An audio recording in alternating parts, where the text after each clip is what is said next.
एक न्यूज़ 24 देख रहे हैं आप और मैं हूं आपके साथ तान्या सिंह। देखिए, बिहार की राजनीति में आगामी 2025 के चुनाव को लेकर हलचल तेज हो गई है। केंद्रीय गृह मंत्री अमित शाह ने एक सार्वजनिक मंच से स्पष्ट कर दिया कि आगामी विधानसभा चुनाव में एनडीए यानी कि राष्ट्रीय जनतांत्रिक गठबंधन का नेतृत्व मुख्यमंत्री नीतीश कुमार ही करेंगे। अमित शाह ने बिहार के लोगों से अपील की कि वे एक बार फिर से नरेंद्र मोदी और नीतीश कुमार के नेतृत्व में एनडीए सरकार को समर्थन दें, जिससे राज्य का विकास तेज गति से आगे बढ़ सके। बीते कुछ समय से बिहार की राजनीति में इस बात को लेकर चर्चाएं तेज थीं कि एनडीए की ओर से मुख्यमंत्री पद का चेहरा कौन होगा। राजनीतिक विशेषज्ञों और जनता के बीच इसको लेकर कई तरह के कयासें भी लगाई जा रही थी। हालांकि अमित शाह ने अपने हालिया बयान में इस संदेश को पूरी तरह समाप्त कर दिया और स्पष्ट किया कि आगामी चुनाव में मुख्यमंत्री नीतीश कुमार की गठबंधन का चेहरा होंगे। जनवरी 2024 में मुख्यमंत्री नीतीश कुमार ने इंडिया गठबंधन को छोड़कर दोबारा एनडीए में वापसी की थी। इसके बाद से ही बीजेपी के वरिष्ठ नेताओं ने लगातार यह भरोसा दिलाया कि इस बार नीतीश कुमार किसी और खेमे में नहीं जाएंगे। अमित शाह ने अपने भाषण में इस मुद्दे को बिठाया और कहा कि नीतीश कुमार अब पूरी तरह से एनडीए के साथ हैं और दोबारा पाला बदलने का कोई सवाल ही नहीं उठता।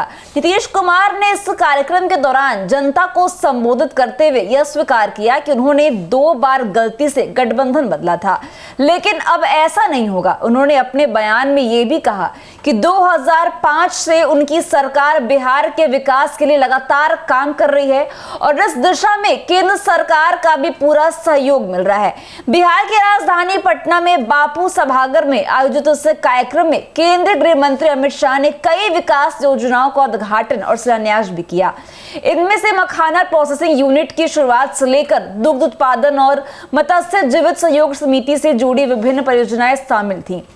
बता दें कि इन योजनाओं के माध्यम से बिहार में किसानों और व्यवसायियों को आर्थिक रूप से सशक्त बनाने का भी लक्ष्य रखा गया है। वहीं मुख्यमंत्री नीतीश कुमार ने अपने भाषण में कहा कि उनकी सरकार ने 2005 से लगातार बिहार को एक विकसित राज्य बनाने के लिए प्रयास किए हैं। उन्होंने कहा कि केंद्र सरकार की मदद से राज्य में कई बड़े प्रोजेक्ट्स पर काम किया जा रहा है, जिससे शिक्षा, स्वास्थ्य, सड़क, बिजली और उद्योगों के क्षेत्र में उल्लेखनीय सुधार हुआ है। नीतीश कुमार ने जनता को आश्वस्त किया है कि आगामी चुनाव में एनडीए की जीत होगी और बिहार का विकास अविरल रूप से जारी रहेगा। उन्होंने जोर देकर कहा कि इस बार कोई राजनीतिक अस्थिरता नहीं होगी और एनडीए सरकार अपने कार्यकाल को पूरा करेगी।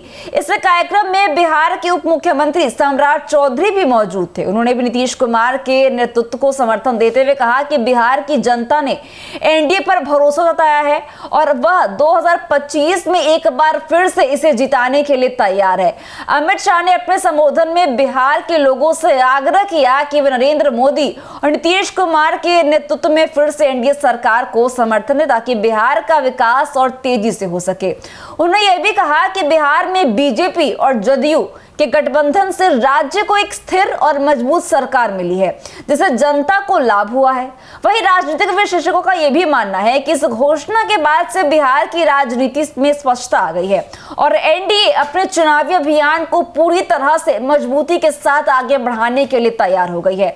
बीजेपी और जदयू का गठबंधन बिहार में पहले भी सफल रहा है और इस बार भी पार्टी नेताओं को पूरा विश्वास है कि वे एक बार फिर से सत्ता में वापसी करेंगे। इस कार्यक्रम के बाद से बिहार की राजनीति में नए सिरे से हलचल मच गई है और आने वाले दिनों में विपक्षी दलों की प्रतिक्रिया और उनकी रणनीति क्या होगी, इस पर सभी की नजर टिकी हुई है। हालांकि अमित शाह के इस बयान से ये स्पष्ट कर दिया है कि 2025 के चुनाव में एनडीए का नेतृत्व मुख्यमंत्री नीतीश कुमार ही करेंगे और बीजेपी इस फैसले के साथ पूरी तरह से खड़ी है। तो साफ है कि इस बार फिर से यानी कि बिहार के में 2025 में फिर से नीतीश कुमार ही बनेंगे। तो फिलहाल के लिए बस इतना ही। ऐसे अपडेट्स के लिए बने रहिए हमारे साथ और देखते रहिए न्यूज़ 24। दीजिएगा इजाजत। धन्यवाद।